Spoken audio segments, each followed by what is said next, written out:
Hello, welcome back to danceranch.net. Our next pattern in the pickup whip is basically going to be an inside underarm pass. And the inside underarm pass. Now this is going to be very similar to a right side underarm pass, okay? Let's demonstrate this and then we'll come right back and break it down for you, okay? So here we go. In 1, 2, 3, and 4, 5, 6, 7, and 8. Very cool, right? So here we go. Let's do it from this angle. And 1, 2, 3, and 4, 5, 6, 7, and 8. Let's do that again. Let's take it from over here though. Ready? And 1, 2, 3, and 4, 5, 6, 7, and 8. Nice. Now, we did a couple of things different in this, okay? We're going to break those down and tell you what that is in just a moment. But first and foremost, let's discuss what it is we're doing coming out of this. Now, the first part of this in most all these whips, and variations of them, are the endings from count 4 and on. So what are we doing here? What we're doing here is we're giving a description on the first 4 counts of what type of whip it is, okay?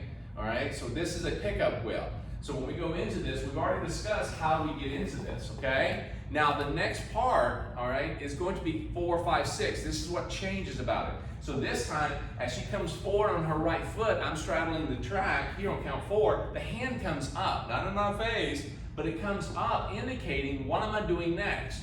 So if I'm on the outside, my finger's pointed to the outside, that's indicating outside variation. If I take my fingers and point to the inside slightly, that means inside. Now ladies, this doesn't mean that you join in and go, okay, all right, you don't help out. Keep your arms with the elbows slightly pointed down and slightly angled a little bit, but don't try to bring your elbow up with him because that's not what we want. You're gonna both end up hitting elbows or your elbow is gonna go right into his chin or his neck, so you don't wanna do that. It's just kind of like a blinker for us. Yes. To say, hey, something's about to happen. And by being up here, we know, okay, we're not sure what yet, but some type of a turn or a pass or a something. Exactly, and again, it's a matter if I bring the hand up, I'm going to tilt my arm out so that I can swivel inside her hand, okay? So that I can turn in. It's almost like I'm turning my wrist to see the watch, okay? So this gives me an indication, or her indication, that this is about to happen. Now, as I stand here with her, my hand's on her shoulder, the hand's going to come between us, okay? Not in her face or mine, but right in between us, as she goes in for count 5, 6, all right? Here's count 4, all right? 5. Now she's on her left foot, which basically means, okay, she's going to end up rotating to her left, and that's what it's indicating here. As she goes into 6, 7, and 8, she's already there, okay? So that means it's easier for her to rotate in a direction that she has a foot planted forward with, all right? Now, one more time. We're going 1, 2, 3, and 4, 5, 6, 7, and 8. Now, notice what I did there. I kept my shoulders facing her as she went through. I make sure there's plenty of room between her head and the connection, all right? And I'm rotating counterclockwise.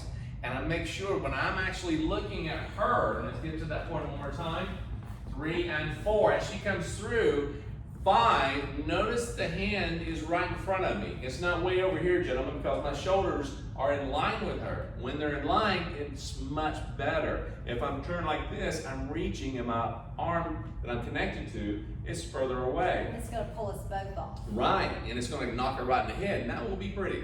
So as I go to do this, keeping my shoulders centered toward her allows me to reach with either hand much easier and take this right hand off. As she passes through, I still have much of a more reach here than I would if I was like this. See how it's pulling her? So if I actually reach more or turn my shoulders, I'm reaching further around and giving her more room and myself more room, and it feels so much better across the board, okay? And she finishes, she keeps going into the anchor going backwards, okay? So that's the whole point. You need to keep the shoulders facing her all the time, or as much as you can through all these patterns, okay?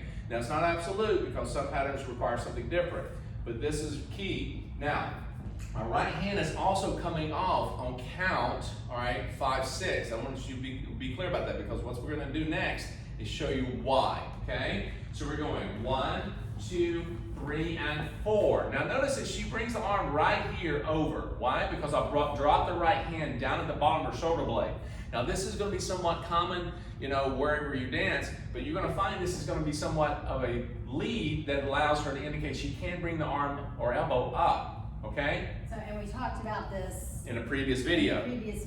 It's just an option. Right. And So neither way is right or wrong, it's just two different ways you can do it. Right, exactly. Now, the reason why we're covering this a little bit is because the next step, whenever you're doing an inside, gentlemen, we're so focused on this hand, we forget about this one. And what does that mean? As I pull through, I go right across things I shouldn't be, even though you're together. It's more or less, it gives her like, whoa, wait a minute. Okay, what was that?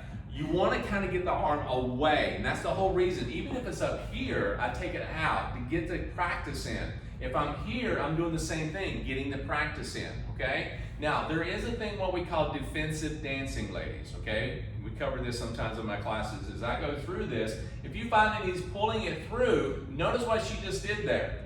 If your hand's planted here, good. All right, you can slide right down inside or push it away. You can slide right down inside and do the same thing. But notice what Monica did. She just kind of like, whoop, okay? What that does. Show it from this side. Yes. If I'm here and he's pulling. Right, it's just kind of like, yeah, a little bit of martial arts there. You're right, a little bit of martial arts. Hey, okay? You're not throwing him to the floor or anything. So if I go through and I start to pull away, she's actually pushing my arm away and she comes through. That makes sense?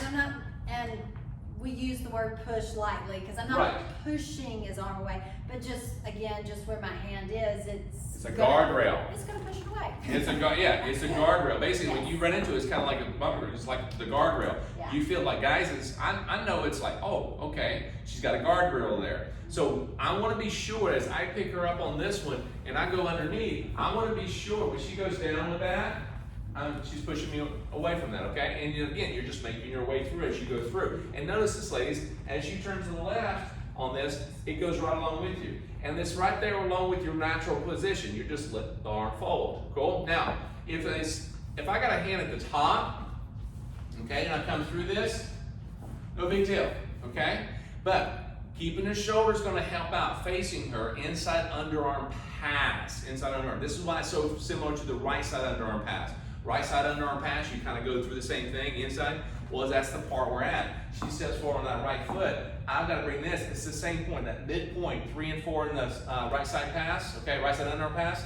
It's the same thing, but we're doing 5-6 here, 4, 5, 6, and right out she goes, okay? So, this is something I want you to understand. This is a great component. Take your time with it, rewind as much as you need to, okay? And then come on back for the next one. It's going to be really cool. It's going to go. Okay, anyhow, be right back. See you in a moment.